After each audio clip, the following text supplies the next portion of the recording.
Hi praise the lord. ఎలా ఉన్నారు? బాగున్నారా? నీవు ఎలా ఉన్నావు అనే సిరీస్కి పార్ట్ 1కి స్వాగతం. అయితే ఈరోజు బైబిల్లో వచ్చేసి వాక్యం ఏంటంటే లూకాసు వర్తమానము 10 అధ్యాయము 39 వచ్చిన చూసుకున్నట్లయితే మీ అందరికీ ఒక టెస్ట్, బైబిల్ మీద మీకు ఎంత జ్ఞానం ఉన్నది అనేది ఒక టెస్ట్. చివరి వరకు చూసుకున్నట్లయితే నేను ఒక క్వశ్చన్ అడుగుతా, దానికి మీరు అందరూ ఖచ్చితంగా కామెంట్లో మీ యొక్క సమాధానం చెప్పాలి. అయితే యేసు ప్రభువారు సజీవంగా ఈ లోకంలో ఉన్నప్పుడు ఒక ప్రాంతంలో దేవుని యొక్క సువార్తను ప్రకటిస్తూ వెళుతూ ఉన్నప్పుడు తనకెంతో ఇష్టమైన ఒక గృహంలో ఉన్న స్త్రీ యేసు ప్రభువారిని తన ఇంటికి ఆహ్వానించింది.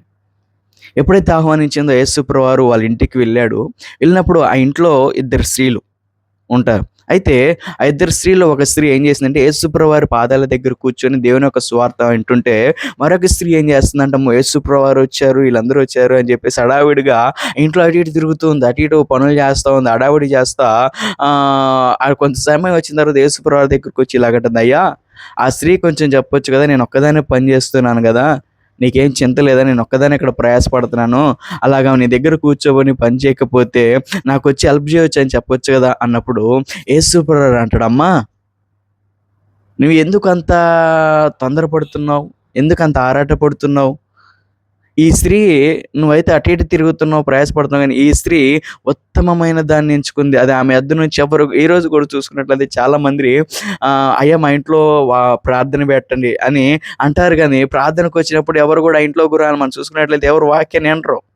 ఎవరు కూడా దేవుని యొక్క స్వార్థ ఈ రోజు కూడా మందిరాల్లో చూసుకున్నట్లయితే వస్తున్నారు, దేవుని ఆరాధిస్తున్నారు, పాటలు అంతసేపు బాగానే ఉన్నారు, కానీ వాక్యానికి వచ్చేపాటి నిద్రమొత్తు, వాక్యం దగ్గరికి వచ్చేపాటికి అనాలోచన, వాక్యం దగ్గరికి వచ్చేపాటికి ఒక రకమైన ఆలోచనలు చేస్తూ ఇంటి దగ్గరే ఉంది నా జీవితం, ఇలాగ ఆలోచనలు చేస్తుంది. దేవుని యొక్క సువార్తను మాత్రం ఎవరు వినట్ల. కానీ ఇక్కడ దేవుడు అంటున్నాడు, ఆమె ఉత్తమమైన దాన్ని ఎంచుకుంటుంది. ఈరోజు కూడా చాలా మంది కూడా ఈ యొక్క స్త్రీలాగే పనుల భారం పెట్టుకుంటున్నారు, ఈ స్త్రీలాగే వ్యర్థమైన ఆలోచనలు చేస్తున్నారు, ఈ స్త్రీలాగే ఉత్తమమైనది ఎంచుకోనకుండగా అనవసరమైన మాట వరకు తొందరపడుతున్నారు. కానీ చాలా మంది క్రైస్తవులు దేవుని యొక్క మందిరానికి వచ్చి, దేవుని యొక్క సంఘంలోనికి వచ్చి వాక్యం వినటానికి ఇష్టపడట్లేదండి, ఉత్తమమైన దాన్ని వినటానికి ఇష్టపడట్లేదు. కాబట్టి మన ఆ స్త్రీలాగా ఉండకుండగా ఈ స్త్రీ ఎలాగైతే దేవుని పాదాల దగ్గర నుంచొని ఆయన ఏ మాట అయితే చెబుతున్నాడో ఎలాగైతే శ్రద్ధ కలిగి ఉంటుందో, ఈ రోజు కూడా మనం దేవుని యొక్క వర్తమానం అనేది శ్రద్ధ కలిగి. అయితే నాకు ఒక క్వశ్చన్ ఏంటంటే, ఆ యొక్క ఇద్దరు స్త్రీలు ఎవరు?